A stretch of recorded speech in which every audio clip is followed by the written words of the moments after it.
Salut les amis, salut tout le monde. Écoutez, j'espère que vous avez la patate, j'espère que vous allez bien. Écoutez, moi ça va parfait. Alors aujourd'hui, on va parler un petit peu des chances et des probabilités de gagner au quintet ou au PMU. Bon, vous verrez, j'ai fait un petit système avec un calcul très simple. Mais on va d'abord parler donc de ce petit tableau que j'ai retranscrit en expliquant les chances d'avoir l'ordre et le désordre. Alors, PMU, quelles sont les chances de gagner au quintet? Pour une course de 18 partants, par exemple, le nombre total de combinaisons possibles dans l'ordre est donc de 18 x 17 x 16 x 15 x 14, soit 1 million et 28 160. Alors ici, vous avez les partants de 9 à 20, l'ordre et le désordre. Alors pour les partants à 9, en ordre, on a une chance sur 15 120. En désordre, une chance sur 126, ce qui est quand même relativement plus facile. Pour 10 partants, on a une chance sur 30 240 dans l'ordre, et en désordre, une chance sur 252. Pour 11 partants, une chance sur 55 440 dans l'ordre, et dans le désordre, une chance sur 462.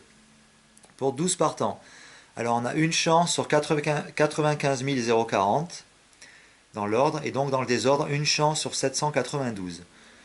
Pour 13 partants, on a une chance sur 154 440. J'allais dire 15 000, non, c'est 154 440 dans l'ordre, et dans le désordre, une chance sur 1287.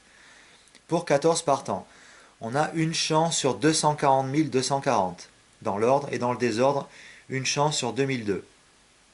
Pour 15 partants, on a donc une chance sur 360 360 pour l'ordre, et ce qui donne donc pour le désordre une chance sur 3003. Pour 16 partants, on a une chance sur 524 160 dans l'ordre, et dans le désordre, une chance sur 4368. Alors pour 17 partants, là on a une chance sur 742 560 pour l'ordre, et pour le désordre, une chance sur 6188.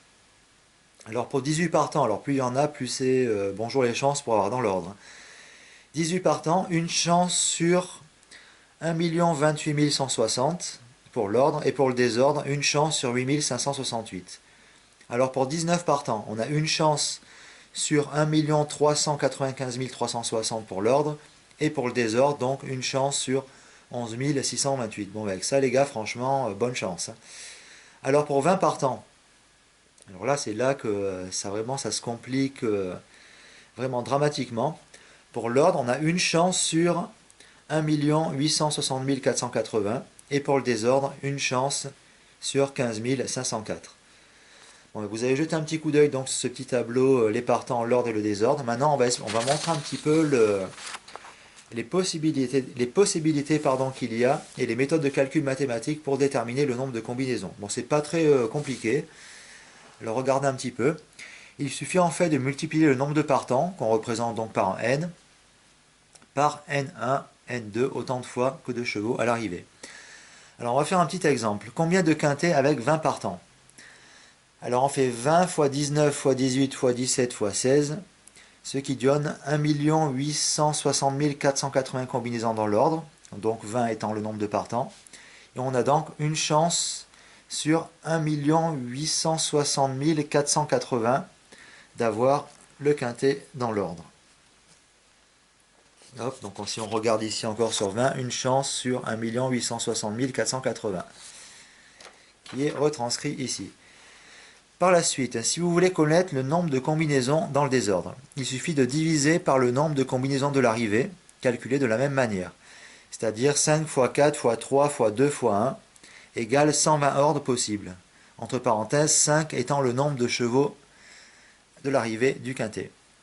Il y a donc 1 860 480 divisé par 120, ce qui donne 15 504 combinaisons gagnantes.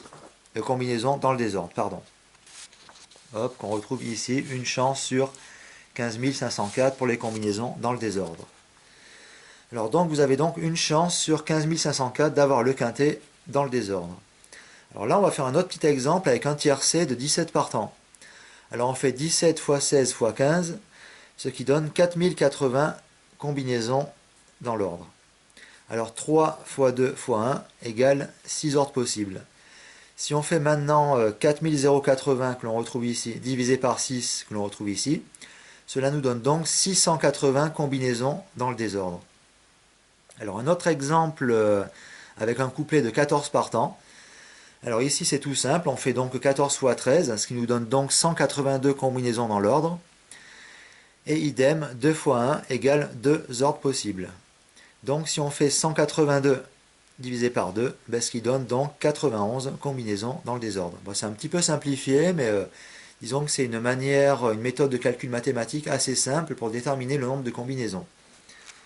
Voilà, je pense que j'ai tout expliqué au niveau des probabilités. Je vous laisse rejeter un petit coup d'œil donc sur ce tableau avec les partants, l'ordre et une chance sur temps, et le désordre et une chance sur temps. Voilà. C'était une brève petite vidéo sur le PMU, le quintet, tout ça, histoire de calculer les probabilités. J'espère que cette vidéo vous a plu et qu'elle aidera éventuellement les joueurs de PMU. Allez, sur ce, je vais vous quitter et je vous dis donc à très bientôt. Allez, salut tout le monde!